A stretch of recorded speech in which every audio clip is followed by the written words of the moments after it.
Welcome, ladies and gentlemen, to game number 3 on FoodPlease's home map, African reed beds. We do have in red, as usual, FoodPlease in the north, and in the south there's DerVasall playing in grey. I'm not sure if DerVasall knows this map, but I'm sure FoodPlease knows it, because we've once trained it together. It was Lily Vanilli's home map she brought in the tournament. And actually I'm quite surprised that there's even a game number 3, but okay.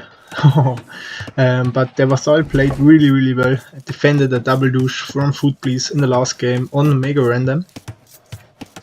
I'm sure you saw that. If not, I definitely would recommend it to watch this game. Yeah, because it was a lot of fun to watch, actually. A little bit of clowning of FoodPlease and actually losing against DerVasall. Now he's bringing in the boar, like Gummibear always does, next to the town center and not underneath the town center. So maybe he should try that a little bit. Both players already with over 10 seconds idle town center time. And okay, let's look at the point of view of DerVasall. Okay, I think he knows about the water in the corner. So he definitely knew about the map. He at least saw the map once. And FoodPlease is now scouting the red. Let's have a look at his point of view. So he's for now ignoring the water with 4 on wood. Definitely shows that he will build a dock soon. But now he's searching for DerVasall. And I'm sure he will be surprised about the lumber camp position. So it's not a usual position for the lumber camp. And now he's bringing in his second boar, building in a house to get not housed. This lure should be better. So look, yeah, great, well done here. But DerVasall is building a mill. A mill on the outside. That's quite new for me. I would have expected a dock there and some mills in the middle, because in the middle there's a lot of shorefish and a lot of food. So maybe there the mill would have made more sense than on the outer edges of the map. There a dock you could easily wall off, for example, from the opponent's aggression here and go maybe for some fish boom. But DerVasall used his civilization Malay, which is supposed to be great on this map too, on Mega Random the last game. And he was right, because he won this game.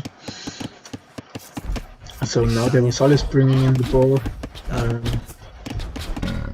Yeah, not ideal, but still okay.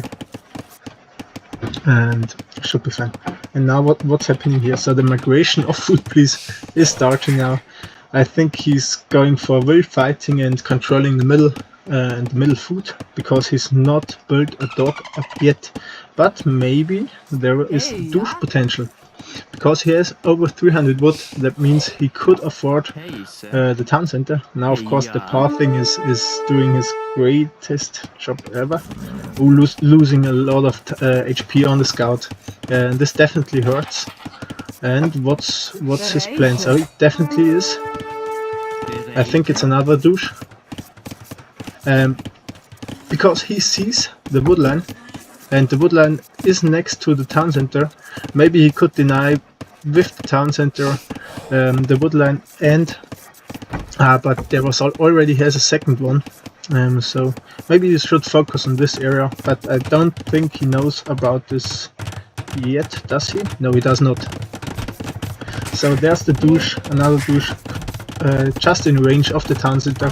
DerVasall should make sure that this boar is in the back of his town center. Well done here. And maybe think about repositioning these villages here. Garrisoning the town center, because FoodPlease only has 100 wood but he's the student, so he definitely gets a bonus here with up to 15 villagers in the town center can shoot arrows. And this means I was wrong with my opinion to garrison villagers and shoot back, because normally he will lose the douche anyway. FoodPlease now has 6 villagers on food. If DerVasall shoots back, he may consider about shifting more villagers to the woodline. But for now it's still fine, because he knows, okay, DerVasall will lose his town center, and DerVasall is actually repairing, and I really don't like this at this point. So far it's a pretty slow game, not much happening. DerVasall still has only 7 villages garrisoned and not 10, so this definitely hurts. Both players have 25 villagers, and DerVasall has 2 on shorefish back there, 4 villagers repairing the town center, and only 5 villagers on wood, and he's soon out of wood, and this means FoodPlease will definitely win this douche.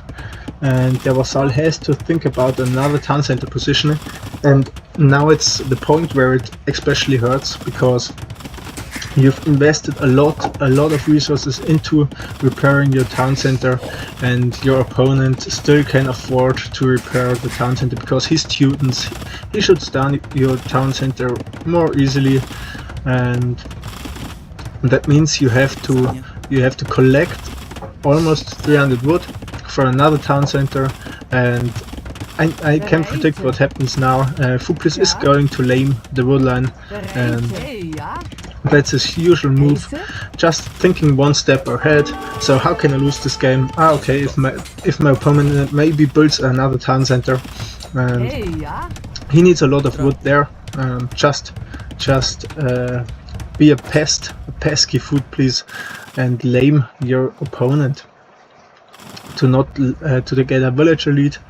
And yeah, that's exactly what he's doing. He has 5 villagers on food.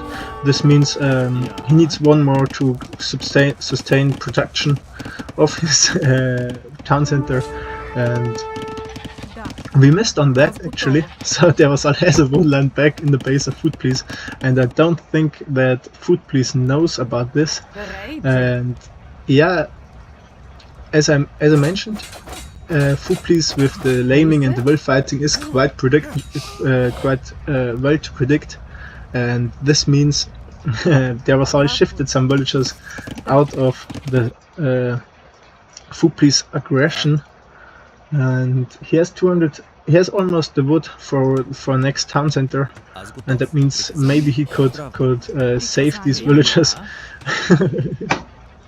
from FoodPlease aggression and just rebuild his town center, because at the moment FoodPlease is not really producing out of the town center, now starting to shift a lot more villagers to food, and maybe DerVasall is 5 villages behind when he could build his next town center.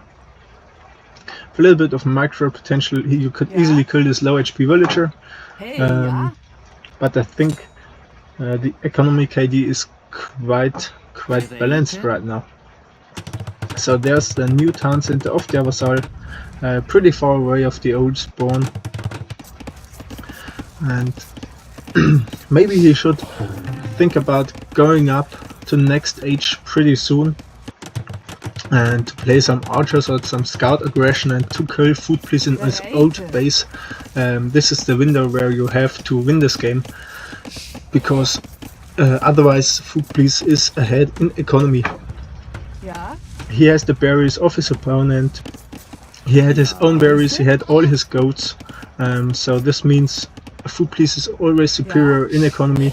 Maybe he kills some more villagers, and yeah, that's what FoodPlease is doing. So maybe DerVasall should bring them back to his town center. Now FoodPlease recognized about the low HP villager in there and just pulls him back. Quite well done there.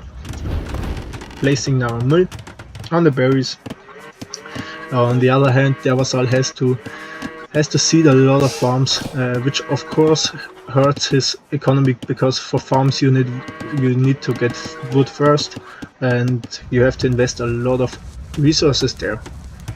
If you look at the vill count, FoodPlease is 5 villages ahead, and of course FoodPlease has more idle town center time, but DerVasall had for a long time no town center at all.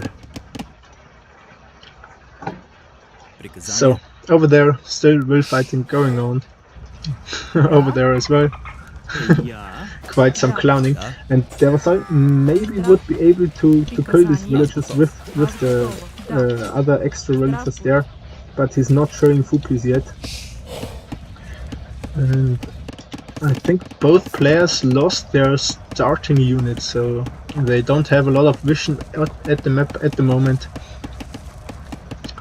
But FoodPlease's economy looks way more healthier.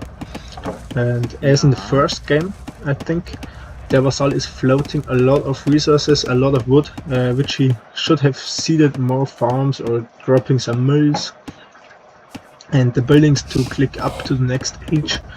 And so I think FoodPlease will for sure be the next or the first one to fuel age, and this means there will be a lot more aggression.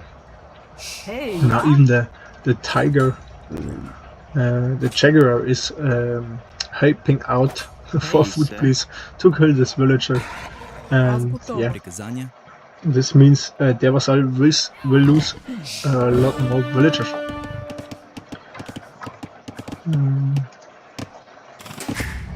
Okay, now he's killing the house with the town center, but if you look there, I think the houses do have a lot of pierce armor, and this means rushing it down with villagers would be way more effective than killing it with the town center. Maybe that's what he recognized now, and just giving up on that and building a lot of farms, because he's pretty late with that. He could have done that way earlier, but I think it was just focused on vill fighting. Some random gate there. And now DerVasall is over 10 vills, our FoodPlease is over 10 villagers ahead, and this means it's usually done. So at this point we're basically waiting for FoodPlease to reach fuel age and to end this game. But DerVasall is the first one who clicked up to fuel age. This means he idled his town center, and FoodPlease economy was suffering a lot because he just now was building all the farms, and maybe there's a chance. So DerVasall should just fight back with this villager, and yeah, or bring it back to his town center. So at this point it's the chance that FoodPlease douches again is quite low, and this means you could have easily saved all these 3 villagers, and yeah, that of course hurts you. And okay, I think the 9 villagers lost is actually because of the jaguar killing the villager there. And FoodPlease is now shifting in villages in the middle, collecting the juicy shorefish, or the box turtles, not even shorefish. And is he building a dock? No, he's building an outpost there. Okay, interesting. Now DerVasall is going for a market because he has 1,500 wood in the bank. So it's quite a really bad economy, really unbalanced. But if he uses the market quite well, he should be able to click up to castle age. But so does FoodPlease if he reaches fuel age. He has almost the resources now to click up, and of course he has a huge economy lead. More outposts of FoodPlease, so he's really making sure that. But he has not seen this lumber camp here, so Pretty funny about the spreading of DerVasall over the whole map, and FoodPlease is chasing him now with outposts.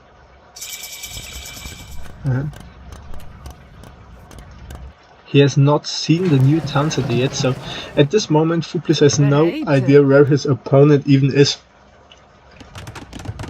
Market and blacksmith coming up here. Okay, I see there are a lot of jaguars and lions on this map. But now I guess FoodPlease should find his opponent. If he's building some outposts there, he's definitely able to scout the position of the new town center yet.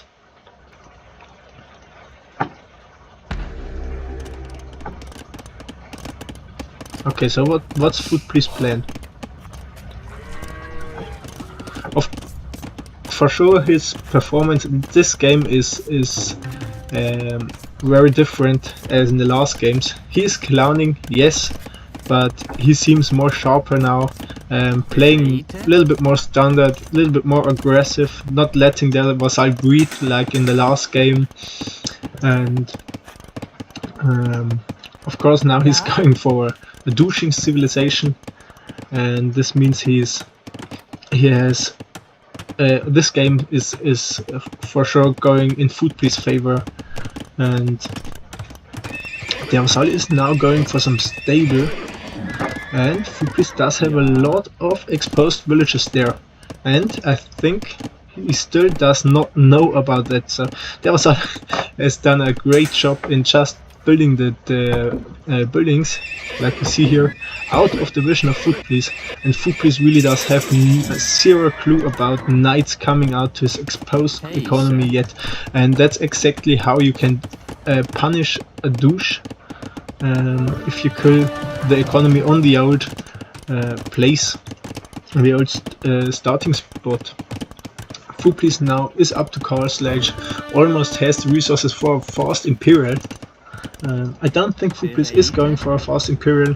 He's now rushing, or not rushing, not really rushing. He's just building the barracks now. Let's have a look at the upgrades. So FoodPlease only has double bit X, nothing else. On the other hand, DerVasall has double bit X and forging.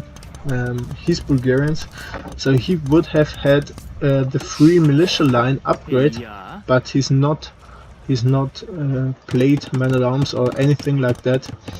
And now a monastery is coming up, and if we do have a siege workshop, then FoodPlease could go for fast imp, but he has invested the resources anyways. So what he's doing, he bought, he sold all the resources for a forward castle and is just pushing DerVasall off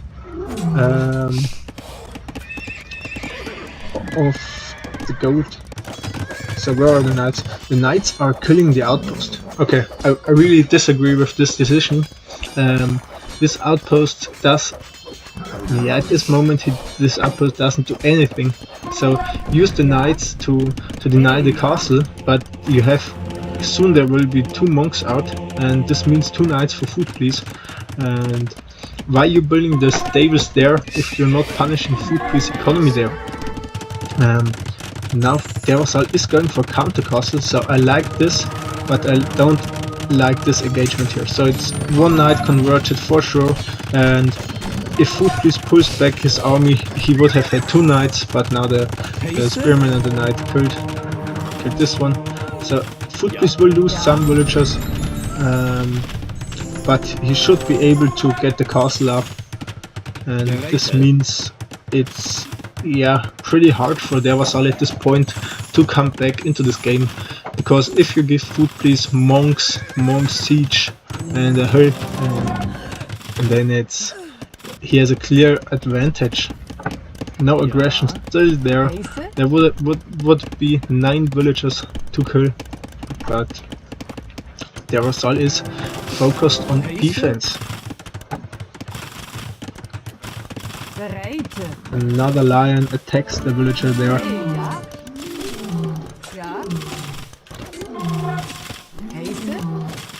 Oh, it's going to be close. FoodPlease got lucky there And now a siege workshop is coming up. FoodPlease has a lot of wood and now sees the villagers there. Of course, the standard economy of FoodPlease. He could have just set the gathering point on the farms, but no, he's just idling all the new villagers, so they have a great life. He has fletching now for the castle, and DerVasall does not, and that means the castle of FoodPlease should win anyways. But FoodPlease is going for a lot of petards, and this means he wants to kill the castle fast, but I think maybe he should think about killing the market first. Now what's going on there? Of course, I think FoodPlease has converted a knight, or it's a knight of DerVasall, or does he have a stable now? Ah, he has a stable now, and building some knights by himself, and there's a pretty ballsy forward castle with... How many villagers are these? 9 villages, and I think that's the 9 villages DerVasall pulled over from this wood line. And still 2 stables and only 2 knights produced. So let's see if FoodPlease reacts in time, and I think he saw it immediately. But what is he doing? He's building a tower, but I think he should build a second tower and send some knights and more villagers to fight. And if this is a doubt castle, there's no chance for from DerVasall to win this game anymore. Yeah, it should be very close, and it looks like a doubt castle because there's the knight. There are 2 Teuton towers, which of course shoot more arrows as the town centers do. But what happened to the petards? So now the action is coming.